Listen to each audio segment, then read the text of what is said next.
Welcome back to my channel. আমি এখন যাচ্ছি বিশালে, তো ভাবলাম আপনার সাথে একটু ব্লগ শেয়ার করা যাক। চলুন যেতে যেতে ব্লগটা করা যাক।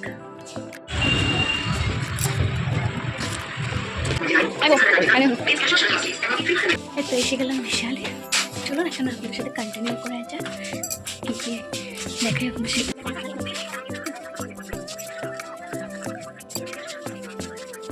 সব খেলা শেষ।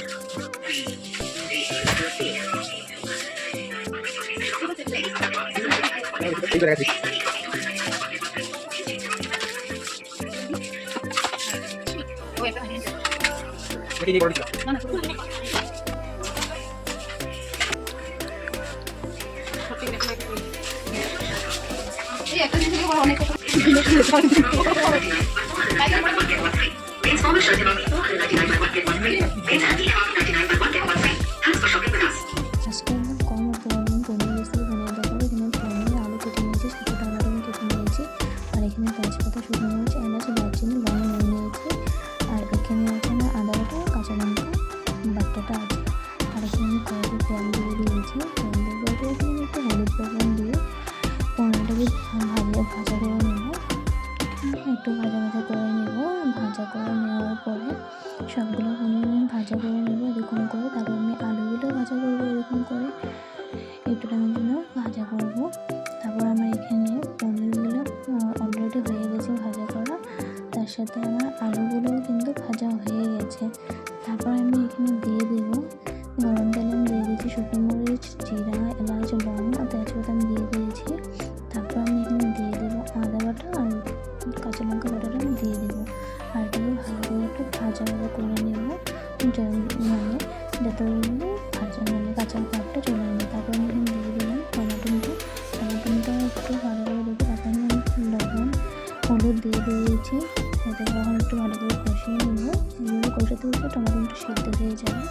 তারপর আমি এখানে দিয়ে দেবো জিরা, ধনিয়া গুঁড়ো দিয়ে দিয়েছি। এক এক করে সব মশলা আমি দেবো। তারপর আমি দেখুন আমার লঙ্কা গুঁড়ো দিয়ে দিয়েছি, কারণ আমার টমেটো মোটামুটি সিদ্ধ হয়েই গেছে। এরকম করে ভাজা করে সব মশলা গন্ধগুলো চলে যাবে। একটু টমেটো ভাজা করে নিয়ে নিয়েছি। তারপর আমি এখানে দিয়ে দেবো, আমার ভাজা হয়ে গেছে। তারপর আমি এখানে দিয়ে দেবো আমার ভাজা রাখা আলুগুলো আমি এখানে দিলাম। আর আলুটা মশলাগুলো ভালো করে আমি কষিয়ে নেব। আমি যত কষাবো ততই স্বাদটা বেশি আসে, তাই এটা আমার মা বলেছে, তো তাই আমি ভালো করে কষিয়ে নিই। এখানে একটু জল দিয়ে দিয়েছি। জল দেওয়ার পরে কিন্তু আমি এখন কষাবো ভালো করে কষিয়ে যাওয়ার পরে দেখুন আমার ভালো করে কষানো যাচ্ছে। একটু সুন্দর গন্ধও বেরিয়েছে না, এখন একদম জলটাও শুকিয়ে গেছে দেখেন। তারপরে আমি দিয়ে দিলাম এখানে পনির, আলু আর মশলাটাকে ওখানে আমি ভালো করে পুরো মিশাবো, একটু টাইমের জন্য মিশাবো। সবগুলো একসাথে মিশিয়ে দেওয়ার পর আমি একটুখানি পরিমাণ মতো জল দিয়ে দেবো। বেশি ঝোল দেবো না, আমি রাতে ডিনার তো একটুখানি পরিমাণ মতো জল দিয়ে দিয়েছি। তারপর আমি একটু টাইমের জন্য রেখে দেবো জলটা ফোটানোর জন্য। আমার এখানে জলটাও ফুটে গেছে। ফুটে যাওয়ার পর আমি উপর দিয়ে একটু গরম মশলা দিয়ে দিচ্ছি। তো আমার একদম কম উপকরণে পনির রেসিপি রেডি।